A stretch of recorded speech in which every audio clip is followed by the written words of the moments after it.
你的設備需要維修嗎？我們提供免費診斷，我們上門取件和送件，無需致電或出行。維修前先發送報價，你確認後才繼續。簡單、透明、專業，連結在簡介裏。今日我哋就嚟學下點樣更換你嘅 Razer Rz09-0367電池。首先，你需要準備好所需嘅工具，包括小十字螺絲刀、塑膠撬棒同埋新電池。第一步，關掉你的 Razer Rz09-0367，並將其翻轉過來。記得先拔掉所有連接線，確保安全。然後，使用小十字螺絲刀拆除底部嘅螺絲，通常有4至6個螺絲，視乎型號而定。第二步，當螺絲拆除後，可以用塑膠撬棒輕輕撬開機殼，注意唔好用力過度，以免損壞內部零件。小心翼翼將機殼撬開，然後你就可以見到內部結構。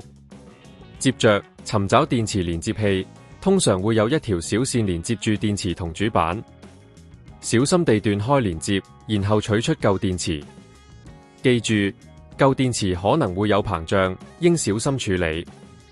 而家，你可以將新電池放入相應的位置，並重新連接電池線，確保連接穩固，否則可能會影響設備運行。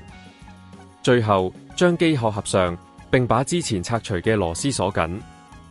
完成後，可以開啟你的 Razer Rz09-0367，檢查新電池是否正常運行。如果你對更換電池過程中遇到任何問題，我哋提供免費診斷服務，幫助你檢查設備狀況。此外，我哋亦提供上門取件送件服務，方便你喺家中輕鬆處理維修。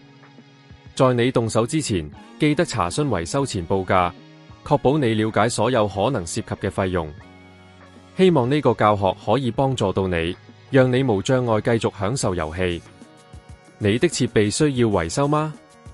我們提供免費診斷，我們上門取件和送件，無需致電或出行。維修前先發送報價，你確認後才繼續。簡單、透明、專業，連結在簡介裏。